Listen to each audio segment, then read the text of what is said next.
c'est Jérôme. Donc, en ce jour du livre québécois, moi, je vous propose une bande dessinée de Richard Suicide, Chronique du Centre-Sud. Richard Suicide, de son vrai nom, Richard Beaulieu, a vécu ses jeunes années dans ce quartier soi-disant paumé de Montréal et il nous présente avec une bonne dose d'absurde, de grotesque, ses voisins qu'il a connus, les commerces qu'il a visités à l'époque, dans la plus pure tradition du fanzina, milieu dans lequel l'auteur a travaillé pendant plusieurs années. Il érige le mauvais goût au niveau de l'art pour notre plus grand bonheur. Il nous présente un milieu dans lequel les détritus et les seringues se trouvent partout. Les voisins sont tous tout le temps en état d'ébriété. Les commerces sont remplis de nourriture pleine de sel, de ballonnés, etc. Donc, vraiment un milieu crade à souhait.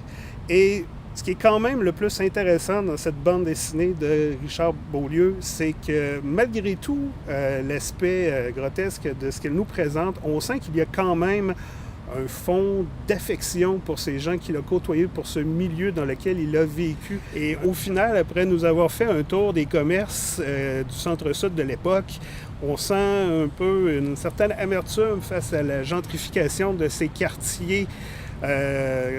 Donc, d'une certaine manière, c'est une bande dessinée qui devrait intéresser tout le monde, puisqu'il y a un centre-sud dans toutes les villes du Québec.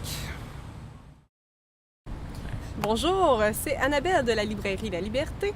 Cette fois-ci pour la littérature québécoise, donc pour la journée du livre québécois, je vous propose un album jeunesse qui a été fait par une illustratrice du Québec et par un auteur de Toronto, donc un Torontois, et ça s'appelle Virginia Woolf, et c'est un superbe album jeunesse. Si le titre est Virginia Woolf, en fait, c'est que ça fait référence plus à l'enfance de cette héroïne-là, qui était c'était une petite fille assez dépressive. Donc, c'est vraiment là d'où vient la référence. Mais sinon, c'est un superbe album. C'est l'histoire de deux jeunes filles. Il y en a une, justement, qui est dans la dépression et qui amène un peu la maison en général, donc toute la famille, dans un monde qui est noir. Et une autre jeune fille, avec toute son imagination, va la ramener vers la lumière, la petite fille, ainsi que toute sa maison, grâce à son imagination. Donc, c'est un superbe album. Les illustrations sont magnifiques, très bien épurées. Les détails sont superbes. Je vous le recommande à tout le monde. Puis, je vous souhaite un très bon été. Donc, bonjour, mon nom est Jean Labrec. Dans le cadre de la journée Achetons un livre québécois, je vais vous présenter un livre qui traite de l'histoire du Québec, de mythes québécoises, de contes québécois, de magie, de fantaisie, et il va même rentrer dans les mythes un peu amérindiens. Donc, c'est un roman fait par l'auteur Sébastien Chartrand, un roman publié aux éditions À lire. C'est le premier tome d'une trilogie qui s'intitule Le Crépuscule des Arcanes, et le roman, c'est L'Ensorceleuse à Pointe-Lévis. Donc, pour faire vite, là, pour résumer, on suit l'action de... On suit le personnage qui s'appelle Faustin. Faustin est bedeau au presbytère de Notre-Dame de Tempérance, et c'est son oncle qui est le curé de la paroisse. Faustin sait que son oncle fait un peu de magie, mais il ne sait pas à quel point que la magie peut être présente dans le monde. Jusqu'à temps qu'une divination que son oncle fait tourne mal. Et là, à partir de ce moment-là, Faustin rentre dans ce monde magique-là. Il se découvre comment que la magie peut être bonne avec les arcades, mais aussi comment que la magie peut être mauvaise avec l'utilisation du mauvais côté des arcades, avec ce qu'il appelle la goétie. Ce qui est très intéressant avec ce roman-là, c'est que ça mélange vraiment très bien tout le côté histoire du Québec, mais tout en joignant les mythes, les légendes. On retrouve des personnages, on trouve des personnages historiques, on trouve des personnages mythiques, on trouve des événements marquants dans l'histoire du Québec. Ces années-là, il fait souvent référence aussi aux rébellions des patriotes. Donc, c'est quelque chose de très bien ficelé, très bien lu, très bien écrit. Et quand on finit de lire le roman, on veut tout de suite passer au deuxième. Et ça tombe bien parce que le deuxième et le troisième roman sont disponibles maintenant. Et chaque roman se suit. On ferme le premier, on ouvre le deuxième. Il n'y a pas de retour. On continue comme ça jusqu'à la fin. Les trois se lient d'un coup. Donc, j'espère que vous allez bien l'apprécier. Merci. Bonjour, ici Joël. Dans le cadre de la Journée du livre québécois, je vous suggère d'effectuer quelques lectures qui revisite l'histoire du Québec et en particulier sur le thème des patriotes.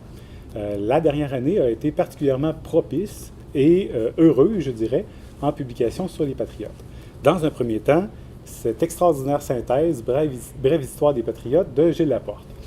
Dans ce livre remarquable, vous allez parcourir l'histoire du Québec à l'époque des patriotes, bien entendu, et vous découvrirez, c'est un travail relativement inédit, je dirais, de la part de l'historien, vous découvrirez donc la portée multirégionale des actions des patriotes et de découvrir toute l'ampleur de la mobilisation populaire qui s'effectua dans les années précédant la prise d'armes, par exemple en 1834 avec le programme des 92 résolutions, jusqu'en 1837-38, bien évidemment. Alors, livre remarquable, très bien écrit, et qui vous plongera dans l'action patriote. En lien toujours avec la question patriote, cette étude, un peu pointue peut-être, de Mylène Bédard, Écrire au temps d'insurrection, pratique épistolaire et usage de la presse chez les femmes patriotes. Or, ce livre est absolument remarquable et incontournable, puisqu'il revisite le thème des femmes liées à la question des patriotes, des femmes patriotes, des femmes antipatriotes, et de l'écriture des femmes reliée à l'ensemble de ces événements. Livre tout à fait singulier qui renouvelle complètement notre vision et notre connaissance des choses depuis les études de Marcel Reeves-Morache. Donc, c'est à lire pour tous ceux et celles qui s'intéressent à la question des femmes et des patriotes. Enfin, le livre le plus récent, toujours sur les patriotes, Une histoire inédite des patriotes, de Anne-Marie Sicotte. Bon, cet ouvrage est fort intéressant pour une raison en particulier, c'est-à-dire sa très, très riche iconographie. C'est, à ma connaissance, le livre le plus riche sur l'iconographie québécoise, et en particulier toutes sortes de dessins, de représentations, de peintures et d'aquarelles qui ont été réalisés de façon contemporaine à la période patriote. Et à cet égard, le livre vaut facilement la lecture et l'achat. Cependant, je dois ajouter qu'au niveau du contenu, Mme Sicotte, qui est une excellente romancière, disons, tourne quelques coins ronds et se permet des exagérations qui ne passent pas la rampe au point de vue de l'histoire. Sur ce, évidemment, il y a toute une série de livres qui ont été publiés, et en particulier au niveau de l'histoire, dans la dernière année, qui mériteraient amplement une présentation, mais ce n'était qu'un petit aperçu sur le thème des patriotes. Très bonne lecture. Bonjour. Alors, pour le 12 août, j'achète un livre québécois. Moi, je veux vous présenter un de mes coups de cœur de poésie. C'est un livre de Charles Sagalan qui s'appelle « 47 Ateliers des saveurs », publié à La Peuplade. Puis ça, pour moi, c'est vraiment ma découverte de l'année. Puis c'est un livre de poésie divisé en 47 petites fiches qui parlent de la saveur des aliments, que ce soit du terroir, des aliments québécois, ou de son voyage au Japon. Il y a une grande partie qui concerne son voyage au Japon, puis il explore des saveurs assez exotiques. Puis je trouve que c'est un livre super intéressant pour ceux qui connaissent moins la poésie, parce que la nourriture, c'est un sujet qui nous touche tous, puis qui est très rassembleur. Alors, ça en fait vraiment un très bon livre. Puis ce qui est le fun, c'est que c'est un peu expérimental aussi. Les 47 fiches donnent une cohésion au livre, mais il joue beaucoup avec la forme. Par exemple, il y a une page où il parle de 2 clémentines, où il a fait épouser la forme du texte à son sujet. Puis c'est vraiment une belle découverte. Puis moi, c'est l'achat que je vous suggère pour la journée du 12 août. J'achète un livre québécois. Merci beaucoup.